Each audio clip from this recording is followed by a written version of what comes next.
રિપોર્ટ્સની વાત કરીએ, બ્લડ શુગરની તમે વાત કરી, તો રિપોર્ટ્સ કયા કયા પ્રકારના હોય છે અને સામાન્ય વ્યક્તિ એ રિપોર્ટ્સ કેવી રીતે સમજી શકે? તો પહેલાં તો જેને ડાયાબિટીસ છે જ નહીં એણે કયા રિપોર્ટ કરાવવા જોઈએ નિદાન માટે? તો ભૂખ્યા પેટની શુગર અને આઈડિયલી ગ્લુકોઝ પીને 2 કલાકે. પણ હવે ગ્લુકોઝ પીને 2 કલાકે ટેસ્ટ કરાવવું થોડું અઘરું હોય છે, એટલે જનરલી સામાન્ય રીતે પ્રેક્ટિકલી જમીને 2 કલાક પછી શુગર ટેસ્ટ કરવામાં આવે છે. તો આ 2 ટેસ્ટ છે. અને એનાથી વધારે અગત્યનો ટેસ્ટ છે HbA1c, એટલે કે ગ્લાયકેટેડ હિમોગ્લોબિન કહેવાય, જેમાં 3 મહિનાની સરેરાશ શુગર ખબર પડે.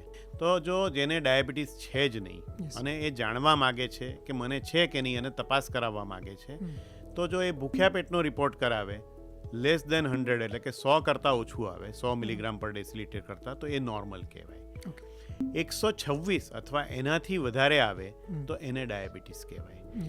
પણ 100 અને 125 વચ્ચે બોર્ડર પર કહેવાય, એટલે લાઇન ઓફ કંટ્રોલ પર છો તમે. બરાબર.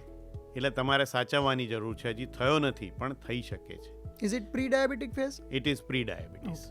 બીજું, ખાધા પછી અથવા ગ્લુકોઝ પીધા પછી, આઈડિયલી ગ્લુકોઝ પીધા પછી 2 કલાકે 140 કરતાં ઓછું આવે તો એ નોર્મલ કહેવાય.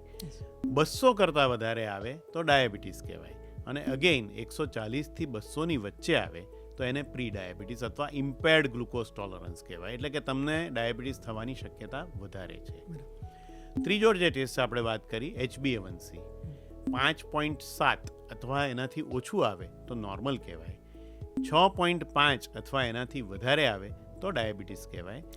અને 5.8 અને 6.4 ની વચ્ચે આવે તો પ્રી ડાયાબિટીસ કહેવાય.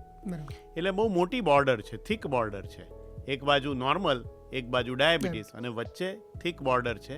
એટલે એની અંદર તમે અત્યારથી સાચવવા માંડશો તો તમે ડાયાબિટીસ થતો અટકાવી શકો.